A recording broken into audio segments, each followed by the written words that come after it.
All of America once laughed because of Lily Tomlin. From Rowan and Martin's Laugh-In the 1960s to Grace and Frankie half a century later, Lily Tomlin made millions laugh with her wit, charm, and a style of performance unlike anyone else's, profound, defiant, and strangely kind. Yet, few knew that behind the woman who brought joy to the world was a heart that had learned to laugh just to survive. Born in Detroit, the city of steel and cold factories, Lily Tomlin grew up surrounded by poverty and prejudice. When Hollywood opened its golden doors, it also shut off every path to privacy. In an era when a woman without a husband was seen as an oddity, she had to choose between a dazzling career and a hidden love. A choice that would turn her entire life into a silent tragedy. More than 50 years later, people still see Lily Tomlin on stage. Small in stature, radiant smile, that familiar raspy voice. But look closer, and behind that smile are years of concealment, sleepless nights shared with Jane Wagner, the woman she has loved for over 50 years, yet once couldn't call lover before the world. In an industry where everything can be sold, fame, smiles, even truth, Lily Tomlin chose to keep one thing for herself: the honesty of her heart.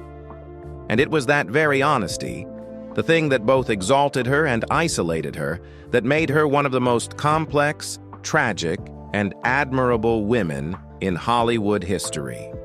The woman who made the world laugh with the very things that once caused her pain. Lily Tomlin was born on September 1st, 1939, right as World War II erupted.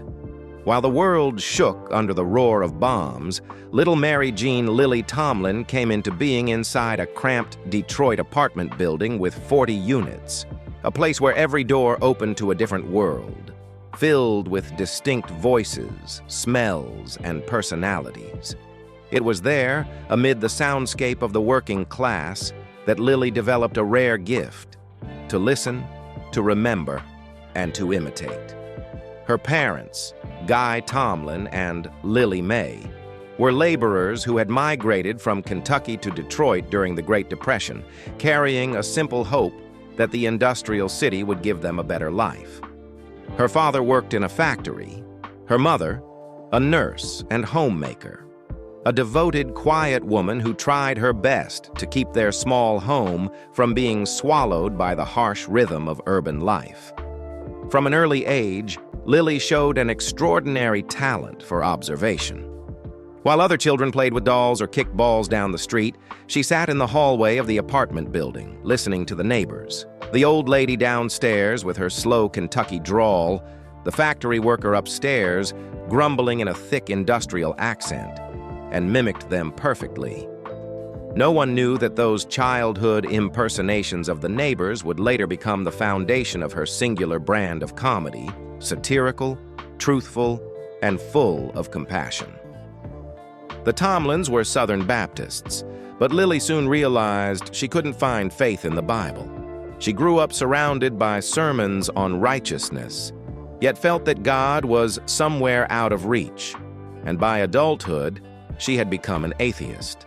She had a younger brother, Richard, but Lily was always the center of attention. Outspoken, fiery, the one who dared to challenge adults and question everything. Her teenage years were a tug-of-war between conformity and creativity. At Cass Technical High School, she stood out for her quick wit and, perhaps too often, her talking. While her classmates focused on math, Lily stood up and mimicked her teachers' voices, making the class erupt in laughter. Sometimes she was punished, but her teachers admitted, "That kid has stage in her blood." After graduation, Lily enrolled at Wayne State University, initially majoring in biology with hopes of becoming a doctor, her mother's dream. But joy didn't lie in anatomy books or chemical formulas. It lived in the small campus theater. One day, friends persuaded her to audition for a minor role in a student comedy. Just minutes into her first performance, Lily felt something electric, as if she had finally found the place she truly belonged. She dropped out of pre-med and chose acting instead, a bold, risky move for a working-class girl in those times. To refine her craft, Lily moved to New York and studied at HB Studio, where she was introduced to the work of Ruth Draper, the legendary pioneer of theatrical monologue. Draper could transform into anyone using only her voice, gaze, and gestures. For Lily, it was a revelation. You could become an entire world with just one body and one voice. That philosophy would later become the soul of Tomlin's art, the ability to embody dozens of different characters in a single performance, without props, without elaborate staging. But before standing under the lights of Broadway, Lily had to face the harsh realities of survival. In Detroit, then New York, she performed stand-up comedy in tiny bars, where drunken, rowdy audiences often heckled at the sight of a woman on stage. By day, she worked as a waitress at the Howard Johnson's restaurant on Broadway. Yet even while carrying trays, Lily couldn't suppress her performer's instinct. She cracked jokes with customers, grabbed the restaurant's microphone to improvise, turning the place into a small stage where people came not just to eat, but to watch the waitress who performs. Detroit had taught Lily that strength was the only way to survive, but New York taught her how to hurt and still keep laughing. On cold nights after performing for a handful of strangers, she returned to her small rented room, thinking of her parents, of the voices in that old apartment building, whispering to herself, "If I can make someone laugh, maybe I'll never truly be alone." From that struggle, Lily Tomlin forged the survival instinct of a true artist, using laughter to fight against the silence of the world. And from there began the long journey ahead, radiant with light, yet filled with loneliness, conflict, and a lifetime of quiet ache. Stepping into the 1960s, Lily Tomlin had to build everything from scratch. She began in small New York comedy clubs, where each night only a few dozen scattered audience members watched, and the pay barely covered rent. Yet even in those early performances, Tomlin stood apart. She didn't just tell jokes. She became her characters, the elderly, the children, the workers, the secretaries, each with their own voices, quirks, and gestures she had absorbed since childhood in that Detroit apartment building. The audience didn't just laugh, they recognized themselves in her. Amid a comedy scene drowning in recycled punchlines, Lily appeared like a new current of air. Her humor didn't rely on exaggeration, but on exposing the absurdity of ordinary life, with intelligence, precision, and a touch of melancholy. That distinctive style quickly drew attention, opening the door to national television. In 1970, NBC invited Tomlin to join Rowan and Martin's Laugh-In, the most popular comedy show in America at the time. Initially, she refused. Lily feared that television, with its rigid scripts and mechanical production pace, would kill the spontaneity she saw as the soul of her art. But when she met producer George Schlatter, everything changed.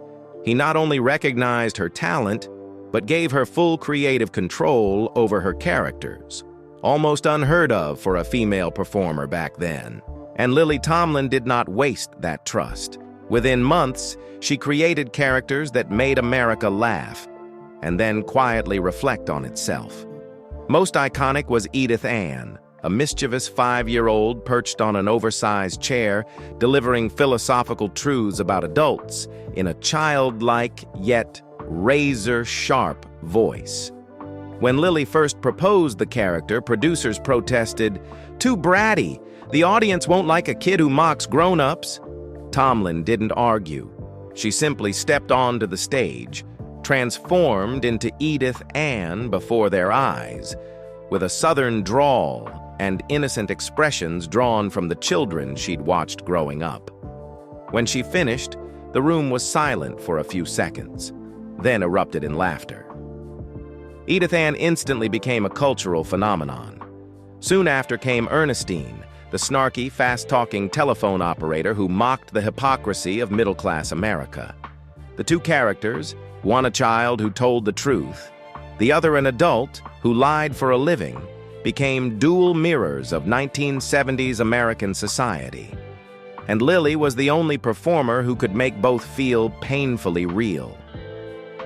The explosive success of Laugh-In made Lily Tomlin the first television comedian recognized as a serious artist, but she didn't stop there. In 1971, she released the comedy album This Is a Recording, featuring her monologues as Ernestine. The album was not only a commercial hit, but also earned her a Grammy Award for Best Comedy Recording, a rare achievement for a woman in an industry still dominated by men. From television to recording, Tomlin continued to expand the boundaries of her creativity. She wanted to prove that comedy wasn't just about telling jokes. It was an art form of intellect and humanity. After conquering both mediums, she turned to the stage, a place where she could command the entire space and express without limits. In 1977, Lily premiered her one-woman Broadway show, appearing nightly. Alone on stage, she played dozens of roles, from a grumpy old lady and a foul-mouthed taxi driver to a sarcastic talk show host, transforming seamlessly through nothing but changes in voice, gaze, and posture. No co-stars, no elaborate sets. Yet Lily Tomlin filled the theater with laughter and tears. The show became a landmark, cementing her as one of the finest stage comedians in America. From a young woman performing in tiny clubs, Lily Tomlin had become a multi-dimensional star, mastering television, music, and Broadway, three realms few of her contemporaries could ever bridge. But more importantly, she redefined what comedy meant, not merely to entertain, but to reflect, to question, and sometimes to heal. Under the spotlight, audiences saw only a small woman who could make an entire nation laugh. But behind the curtain, Lily Tomlin knew the truth. Those very laughs were her only way to keep from breaking, amid the secrets, the pressure, and the solitude that fame always demands. By the late 1970s, while many of her comedic peers began to fade, Lily Tomlin broke through in an unexpected direction: film. In 1975, she appeared in Robert Altman's Nashville, portraying a gentle gospel singer and mother of two deaf children. What seemed like a small role stunned critics. The New York Times called it a dazzling debut. Lily Tomlin doesn't act. She breathes her character into life. The film earned her an Academy Award nomination for Best Supporting Actress, transforming Lily Tomlin from a television comedian into a genuine film star. Yet even as fame rose around her, she remained unchanged. No parties, no pretense. She once said, "I never thought of myself as a star. I'm just a storyteller, and the audience. They're the ones willing to listen." After Nashville, Hollywood opened its arms to her, but not always with warmth. In 1978, she starred in Moment by Moment, a romantic drama written and directed by her partner Jane Wagner, opposite John Travolta. The film flopped miserably, labeled by critics as a cinematic disaster. The press mocked it, and audiences turned away. Tomlin later recalled with pain, "I felt awful. I'd just been praised for Nashville, and suddenly I was treated like a joke. I didn't know who I was anymore." Despite the sting of failure, Lily never blamed Jane. They held hands and carried on, in both art and life. During that dark period, Lily Tomlin realized something profound. Fame can collapse overnight, but love and integrity in art never do. In 1980, she came roaring back with the classic 9 to 5, alongside Jane Fonda and Dolly Parton. The film became a rallying cry for working women during the Reagan era, a sharp, hilarious story of three secretaries standing up to their sexist, tyrannical boss. Tomlin's character, Violet Newstead, was witty, biting, and deeply humane, a portrait of female strength and self-reliance. 9 to 5 became the highest-grossing comedy of the year and an enduring feminist statement in pop culture. From that point on, Lily Tomlin's name became synonymous with the image of a woman who fights back, not through violence, but through wit and laughter. The 1980s and 1990s saw her dominate both stage and television. In 1985, she reunited with Jane Wagner for The Search for Signs of Intelligent Life in the Universe, a one-woman play in which Lily portrayed dozens of characters, from prostitutes and housewives to activists and aliens. It was more than a monologue. It was a manifesto about intellect, loneliness, and humanity's search for meaning. The production earned Tomlin the Tony Award for Best Actress, confirming her as a master of the one-woman stage. And one of the most original voices American theater had ever seen. During this period, she became a frequent guest on some of television's most iconic programs: The Tonight Show, Saturday Night Live, Murphy Brown, The West Wing, and each time she appeared, Tomlin turned the studio into her own stage. She brought with her a warmth and sharp wit that made audiences laugh and then quietly reflect on themselves. Whether on stage, in film, or on television, Lily Tomlin lived by one unshakable rule: she only accepted roles that spoke the truth. She didn't need leading parts or million-dollar paychecks. She needed meaning. That philosophy set her apart from her peers and made audiences love her not for her fame, but for the honesty that radiated from every performance. As the 21st century arrived, while many of her contemporaries had retired from the spotlight, Lily Tomlin kept working with the same fierce passion. In 2015, she stunned Hollywood with her lead role in the independent film Grandma, playing a strong, eccentric, deeply emotional lesbian grandmother.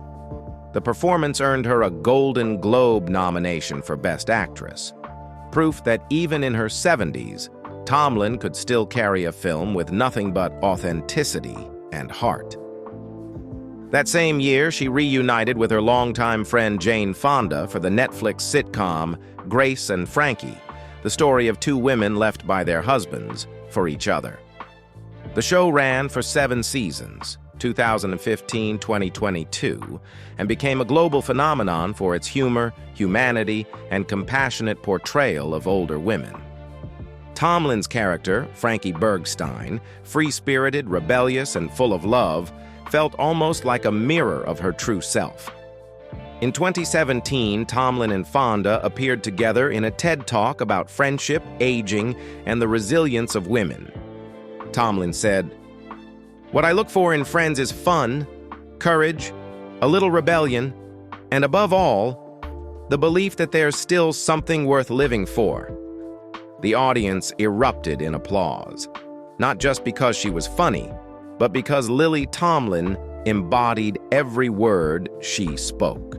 At 80, Lily Tomlin had achieved nearly every accolade an artist could dream of: 6 Emmys, a Grammy, 3 Tonys, and numerous honors from the Academy, the Kennedy Center, and the Hollywood Walk of Fame, missing only an Oscar to complete the legendary EGOT circle. But for her, awards were never the goal. Trophies are just moments, but the laughter of the audience, that lasts forever. From a poor girl in Detroit to one of the most celebrated women in American comedy, Lily Tomlin's 6-decade journey became a testament to intelligence, courage, and humanity in art. Yet behind the glitter of success lay untold shadows, where her laughter wasn't just for others' joy, but a quiet medicine for her own lifelong pain. And from here, the private life of Lily Tomlin, filled with secrets, struggles, and a love that lasted half a century, begins to unfold. Behind the waves of laughter and the dazzling lights of Broadway Lily Tomlin's life was a quiet symphony of silence and courage. She once said, "I've made people laugh all my life, but for many years that laughter was a cloak to hide my fear." In the early 1970s, at the height of her rising career, Lily met Jane Wagner, a young writer from Tennessee who would change her life forever. At the time, Tomlin was searching for a writer for her Edith comedy album. After exchanging a few scripts, Lily wrote to Jane, and just a week before recording, received a thick packet of material in return. Reading it, she felt an instant connection. She invited Jane to California, and the moment the woman walked into the hotel room, small backpack, light hair, deep eyes, Lily knew her heart was no longer her own. "Within 2 minutes, I was in love with her," she recalled. "She wore shorts and knee-high boots. I didn't know why, but I knew I was looking at my future." They had been together since 1971, yet for decades their love had to remain hidden. At that time, a female star coming out as gay could see her career end overnight. In 1975, Time magazine offered to put Tomlin on the cover if she would publicly come out. Lily refused, saying, "I want to be known for my work, not for a confession." That decision left her torn between two worlds. One bathed in stage lights, the other cloaked in secrecy. Even Lily's mother never knew the truth about her daughter's sexuality. In a 2015 interview, Tomlin admitted, "My mother was a Southern Baptist. It would have killed her. I waited until after she passed away to tell the truth. All her life, she thought Jane was just my dear friend." Though forced to love in the shadows, the two women built timeless art together. Jane Wagner became the creative soul behind Lily's greatest works, writing The Search for Signs of Intelligent Life in the Universe, the play that crowned Tomlin as a global theater icon. They worked, argued, loved, and forgave each other, like two halves of the same artistic spirit. Tomlin once said, "Jane writes what I feel but can't say. She understands the world through words, and I understand it through laughter." When the era of hiding finally passed, they still chose simplicity. In 2013, after same-sex marriage became legal in California, Lily and Jane quietly went to the Van Nuys courthouse to get married. No gowns, no bridesmaids, just the two of them, a few close friends, and a pair of old rings they found in a jewelry box. Lily recalled with a smile, "I said, we have to have rings."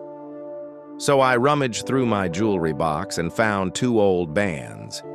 The ceremony lasted 15 minutes, but it was a lifetime. They once considered having children, even joked about using Jane's nephew as a donor, but eventually decided against it. Tomlin told The Guardian, "Looking back, I'm glad we didn't. The world is too complicated. I wouldn't want to worry about a child when I'm still trying to understand myself." For half a century, that relationship was not only love, it was salvation. When Tomlin faced public pressure, when she was attacked for her artistic choices, Jane was always there, silent, never judging, simply holding her hand and saying, "Keep going. I'll rewrite it for you in the language of the heart." Though they were opposites, Lily neat, disciplined, a morning person who loved gardening, Jane dreamy, forgetful, lost in books, their harmony was almost magical. When asked about the secret to 50 years together, Tomlin once told a reporter, "Respect and knowing when to be quiet." In a town built on breakups and reinventions, they remained one of Hollywood's rare constants, honored with a shared star on the Palm Springs Walk of Fame in 2012, a tribute to two inseparable creative souls. When asked what she considered the greatest achievement of her life, Lily Tomlin didn't mention her Emmys or Tonys. She simply smiled and said, "I have Jane. Everything else is just the beautiful consequence of loving the right person. At 80, they still live together in Los Angeles, in a sunlit home filled with plants. On quiet days, Lily cooks, Jane writes, and at night they watch old movies or read new scripts. No noise, no spectacle, just two women who once had to love in the dark, now holding hands in the light. Perhaps what makes Lily Tomlin's story truly remarkable isn't just that it proves love can endure, but that it shows how, amid fame, prejudice, and loneliness, some people still choose to love with kindness and intelligence. And that love, more than any award, is what has kept Lily Tomlin standing strong in the noisy world she once made all of humanity laugh at. If one were to judge by awards alone, Lily Tomlin would stand among the greatest artists of the 20th century. But behind those numbers lies something far more important, a quiet revolution in comedy and in how society views women, aging, and difference. Across more than 6 decades, Tomlin never allowed herself to be confined to a single role. She was a comedian, a film actress, a stage performer, a producer, a social activist, and a trailblazer for the LGBTQ+ community in American arts. Before her, American television largely portrayed women as sweet, predictable, and submissive. After her, audiences witnessed a new archetype, a woman who could be intelligent, ironic, vulnerable, strong, and still lovable in her own unconventional way. From Edith and Ernestine to Violet Newstead in 9 to 5 and Frankie Bergstein in Grace and Frankie, every one of Tomlin's characters represented a fragment of humanity, absurd on the surface, but achingly real underneath.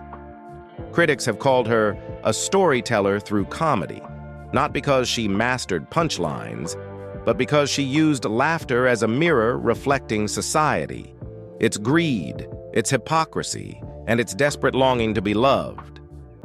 In an era when actresses were judged by beauty standards, Lily Tomlin became a symbol of intellect and individuality. She paved the way for countless women who followed: Ellen DeGeneres, Tina Fey, Amy Poehler, Kate McKinnon, all of whom have credited her for showing them that women can make the world think while they make it laugh. For the LGBTQ+ community, her legacy runs even deeper. Tomlin never came out with slogans or declarations. She did it simply by living, honestly, and steadfastly. Through her half-century love with Jane Wagner, she never turned their relationship into a campaign or her sexuality into a banner. Instead, she showed something more profound, that love between two people, regardless of gender, can be just as deep, enduring, and beautiful as any other. Without raising a single flag, Lily Tomlin became a quiet pioneer for the right to love and to be oneself in one of the most demanding industries in the world. Off stage, Tomlin devoted much of her time to humanitarian work. She championed gender equality, environmental protection, and animal rights, and supported numerous charities focused on education, mental health, and community arts. In her 2014 Kennedy Center speech, she said, "We can't just make people laugh and walk away. If a laugh doesn't leave behind a trace of compassion, then it's only an empty echo." Lily Tomlin's legacy doesn't live in trophies or reviews.